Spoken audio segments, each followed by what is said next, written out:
Welcome to today's webinar. Our topic will be the design of rigid and pinned steel connections in RFEM and RSTAB. My name is Moritz Bertram and I will lead through the webinar today. My colleague Lukas Hühner, who is responsible for the joints modules, will answer your questions. You can ask questions using the control panel, which you can show and hide usually on the right side of your screen, and type in your questions in the corresponding box. Also, you can adjust your audio device in the control panel if necessary. Should your question not be answered during the webinar, we will send you a follow-up email with the answer. Now we will have a quick look at the agenda. We will have a brief look at the modules that we have for designing steel connections in RFEM and RSTAB. And we will do a design of rigid and pinned connections for a practical example using the two of the joints modules. What kind of modules do we have for the steel connections? We have, it's always two modules defining the same. One is for RFEM, one is for RSTAB. So one is RF joints and the other one is just joints. So we have the joint steel, DSTV, which is some kind of design collection for standardized connections according to the ring binder of the German Steel Construction Association, DSTV. This is a collection where you can look up permissible internal forces for a standardized connection. This is just for Germany, so we'll leave that out today. Then we have the joint steel pinned. This is for designing pinned connections using web cleats, fin plates, short end plates and end plates with cleats. We can do connections between columns and beams using the web or the flange of the column, and connections between two beams. Loading can be shear or normal force or a combination of both. Then we have the module joint steel rigid, which can design a combination of a bending moment, normal force and shear, and we can do a rigid beam to column connection with a rigid end plate and beam to beam connections with a rigid end plate again, or a rigid splice plate. Then we have the module frame joint pro, which can do knee joints, T-joints, cross joints, joints with continuous columns using eye profiles. The advantage of this module is that it does a preliminary layout of the bolted connection due to the existent internal forces, which can be specified in the design later on. And for the modules in the frame, I will do a design later on, although I will concentrate on the joint steel rigid because this is the newest module of the joints family. There are a couple more modules for connection design. This is, for example, joint steel column base, which can do rehinged and restrained column bases. Normally this will be a connection with a base plate with or without stiffening, and for the restrained columns we also have a bucket footing as an exception to the rule. Then we have joint steel tower, which does a design for pinned bolted connections of members in lattice towers, and we can do a design of 2- and 3-dimensional joints and column splices in this module.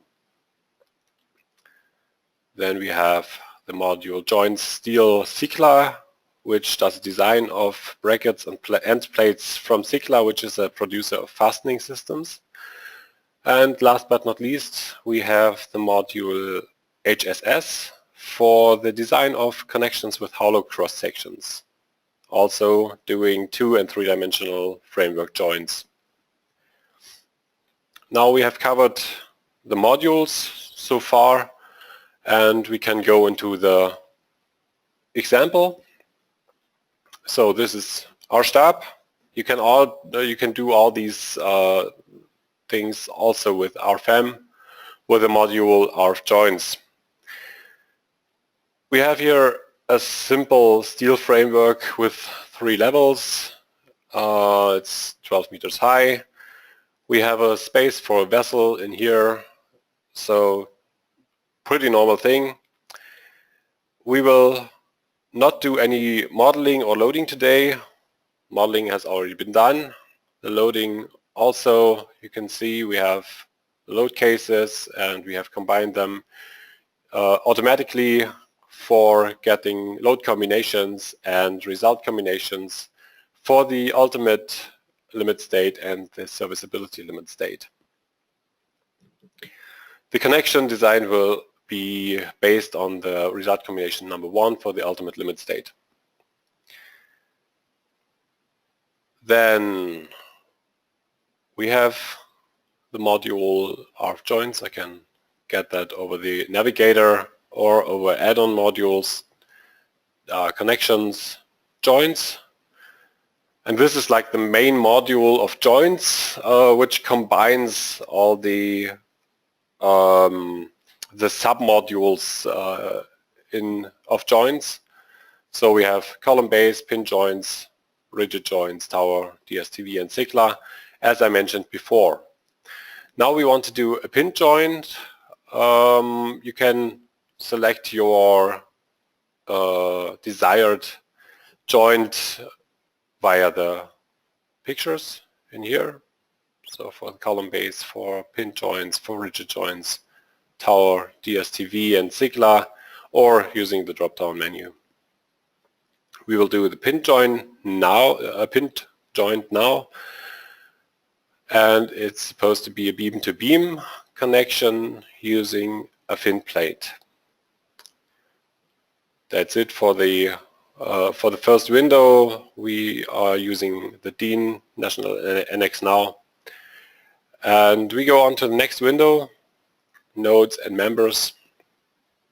Here we can select the place where we want to do the design. So I select a node. In this case it's node number 91.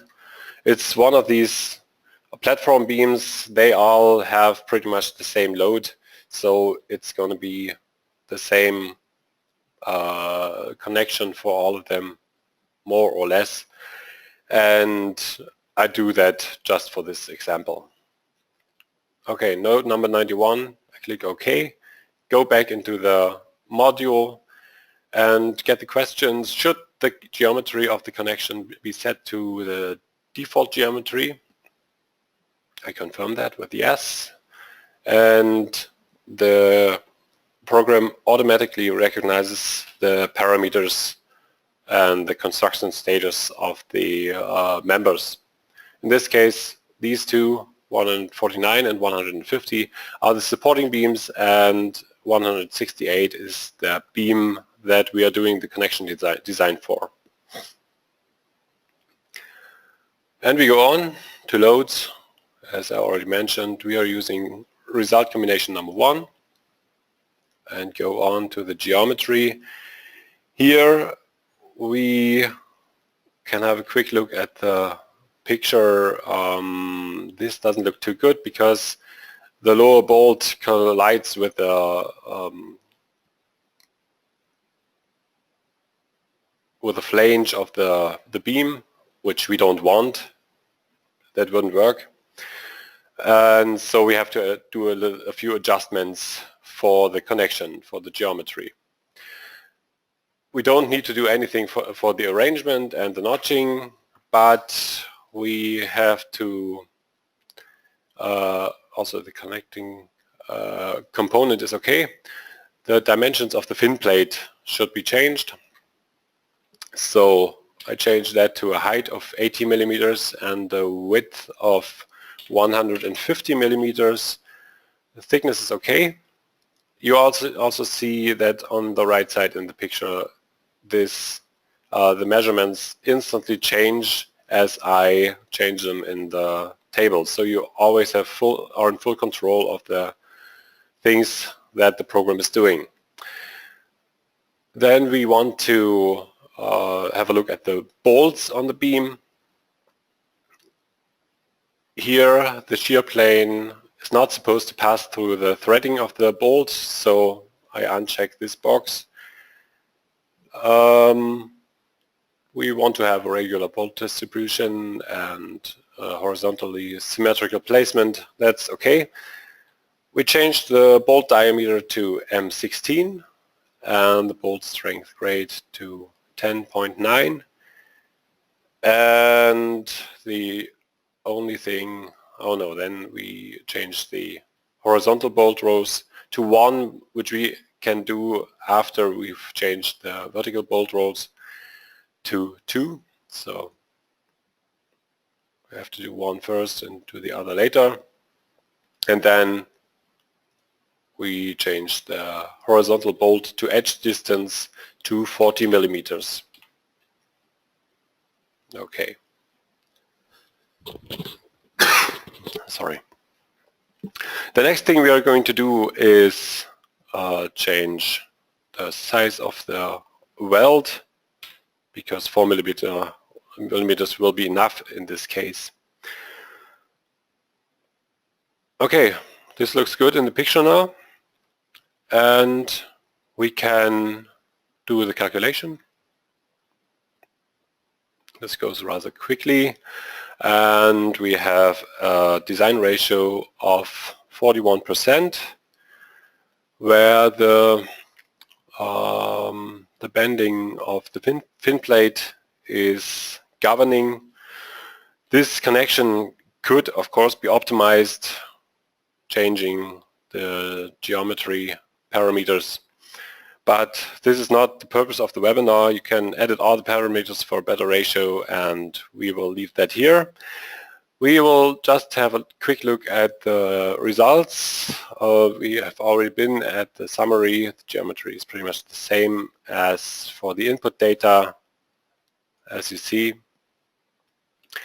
And then we can look at the design by the load case. We can look at the design by nodes, which is just for one. And you have always the chance to look at the design details for understanding what the program does. Then design details for every check, you can have a look at that.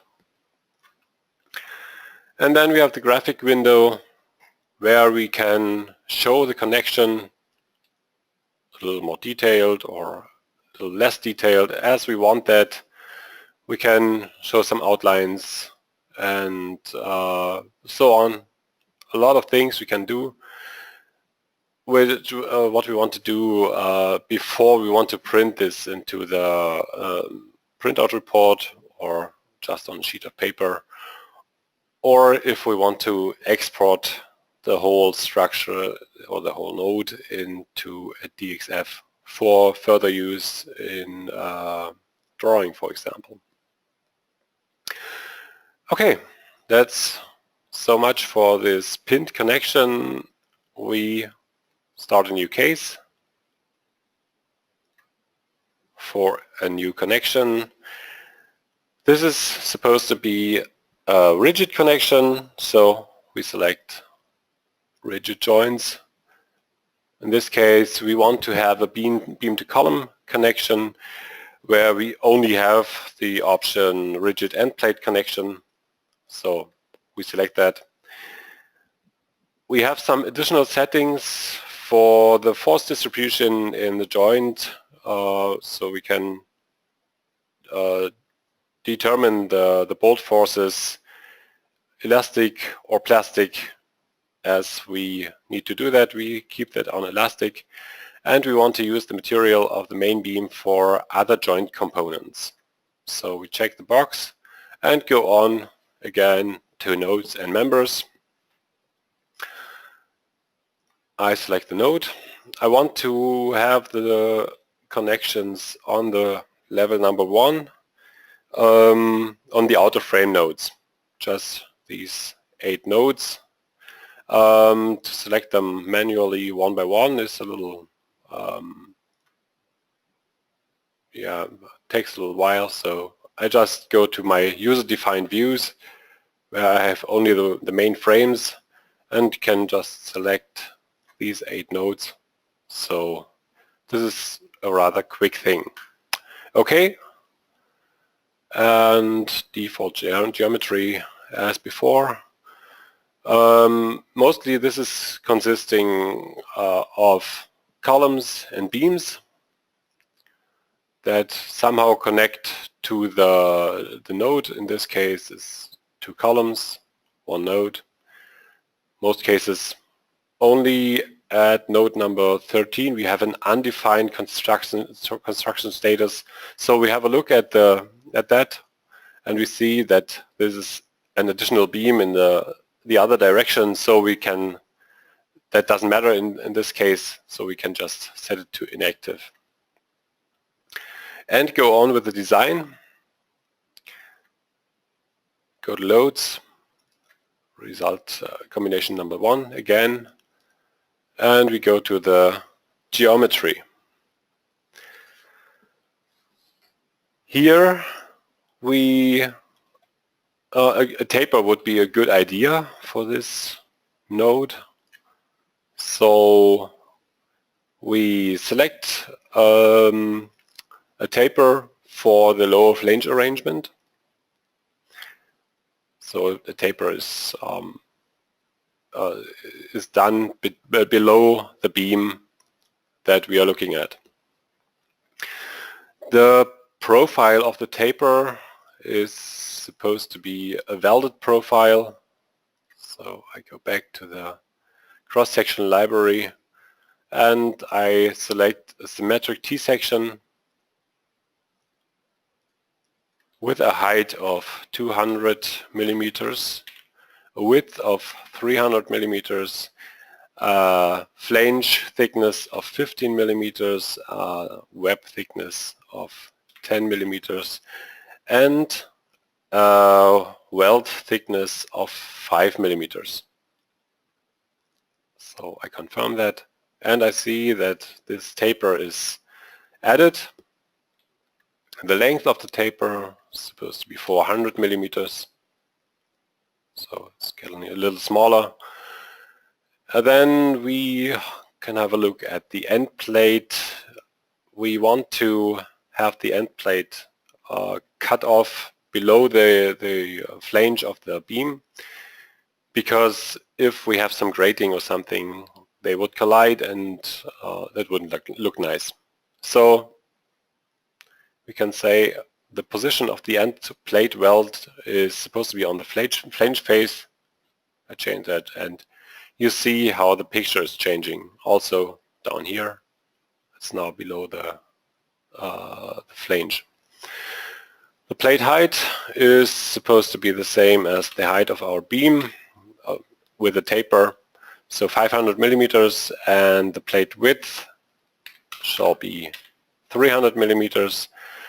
The plate thickness is supposed to be 25 millimeters. So this is pretty much what the connection is going to look like. The bolts are not in the right place yet, because this one collides with the flange of the taper, and that's not okay. And we want to have some more bolts anyway. So I changed that a little. I don't want to have a regular bolt distribution, so the height of the middle ones can change. Then I want to have a bolt diameter of M20 with a bolt strength grade of 10.9 again. And I want to have 3 horizontal bolt rows. So this changes, and I have to adjust the distances between the bolts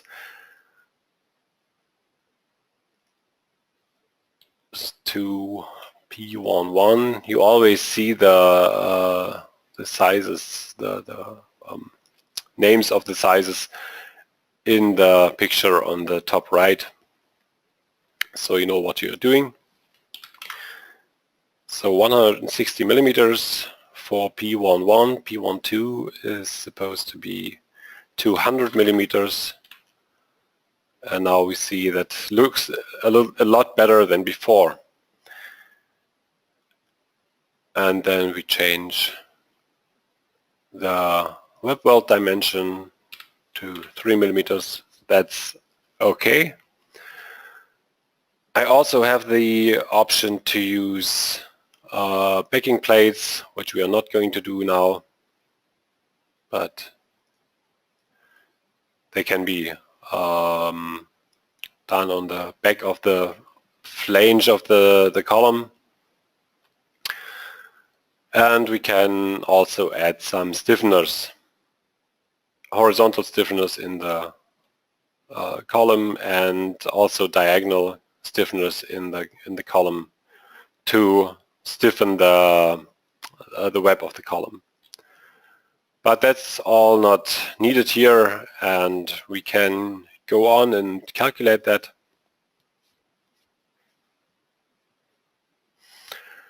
Here we have a maximum ratio of 84%, which is very good. Governing is the resistance of the weld of the on the end plate. So there's still room for optimization, but that's okay for now. And we go on and make a new design case for a rigid splice plate connection. So again, we use the rigid joints. In this case, we want to have a beam-to-beam connection with this rigid splice plate connection. Same procedure as the other times. We select the node. Now the node is missing. I have to show everything again. I have to cancel the visibility mode, and I want to make this connection in a place where I have a little more moment. So node number 37 is the desired one, and I click on OK, set the geometry to default. A beam-to-beam connection is recognized by the program, and I go on with the loads, result combination number 1, and the geometry. Here we see a lot of bolts, and the connection looks quite good. For a rigid connection, we want to use a bolt strength grade of 10.9 on the web and on the flanges. It's not needed, but we use it anyway. And we want the bolt diameter to be a little smaller instead. Okay, this is it. I start the calculation, and we get a maximum ratio of 62%, which is okay, but maybe we could omit one of the bolt rows for a little smaller connection and a little less material that's supposed to be used. So we could also optimize that one, but since I still want to show you some more things, I go to the next case and make another rigid joint, but in this case a beam-to-beam connection with a rigid end plate connection. Again, nodes and members, and I select these two nodes next to this middle column. Click OK, default setting, yeah. Again, the beam-to-beam connection is recognized, and we want result combination number 1, and go on to the geometry. Here we want to do a few adjustments again. The end plate has to be, the weld of the end plate has to be on the flange face because of the grating I mentioned before, and that wouldn't look nice in this for this connection if there would be some grating like laying above the, on this connection. So we make this change. The plate height is okay at 330 millimeters, and the plate thickness we set to 15 millimeters. What else do we want to change? The weld thicknesses to 5 millimeters and 3 millimeters for the web weld. What else? The bolts. We want to have a regular, we don't want to have a regular bolt distribution, and we want to adjust it all ourselves. The bolt diameter is okay at M16 with a strength grade of 10.9 again. We want to have only 2 horizontal bolt rows and have to adjust the vertical bolt distances, 40 for the distance to the edge and 230 for the distances between the bolts.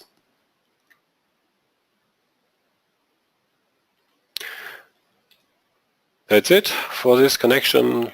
Looks quite good, and we do the calculation. Now we get a maximum ratio of 56%, which could be a little better. It could be optimized. So we go back to the geometry to do an optimization one time, and we can change the plate thickness. I should have shown you before that one of the governing is the T-stub in tension, and that means that the resistance of the end plate is one of the governing elements, and thus we can change the plate thickness and try it with 10 millimeters. Recalculate, and now we are at a maximum ratio of 77%, which is better, and yeah, you still have a lot of options to optimize this connection by changing different parameters. So now we've seen how all of these different connections are similar regarding the input. You can adjust any parameter to your needs and to reach the required utilization of the connection. And now I want to show you how the module, the results are shown in the main graphics window. I can show all the results or all the joints, all the cases in one picture. So here we have the end plate connection for the beam-to-beam connection, then the splice plate connection, beam-to-beam. Then we have the connections from the column to the beam, and somewhere here the fin plate connection for the pinned connection. I have another file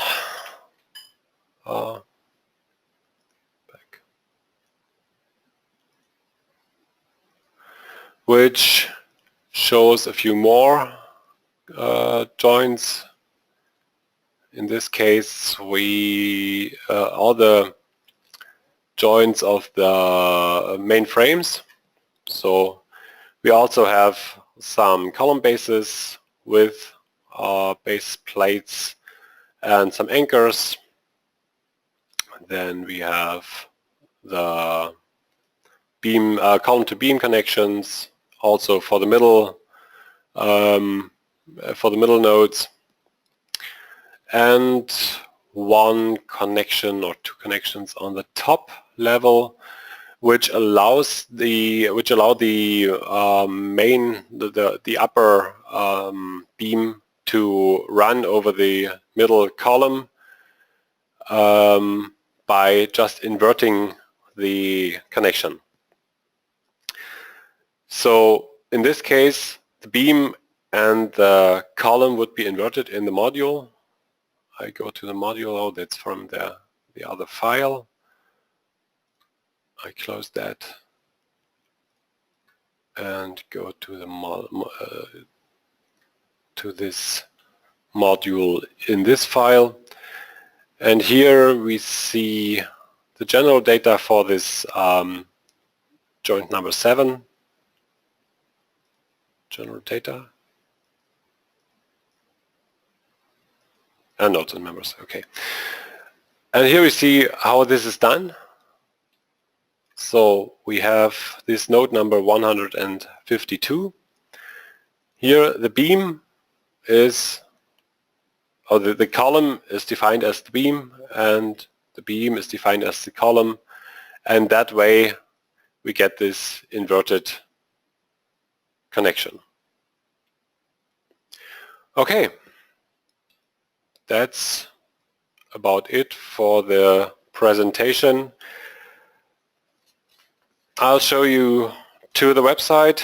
For those of you who have not used our programs yet, feel free to download a trial version of our programs of all of our programs from our website, www.dlubal.com. Here you can download the trial versions. All our programs are available with full functionality for 90 days, which you can use to test the programs thoroughly. Thank you, Lucas, for your assistance and for answering the questions. If you didn't get an answer yet, we will follow up, sending you emails. Thank you for your attention and have a nice day. Bye-bye.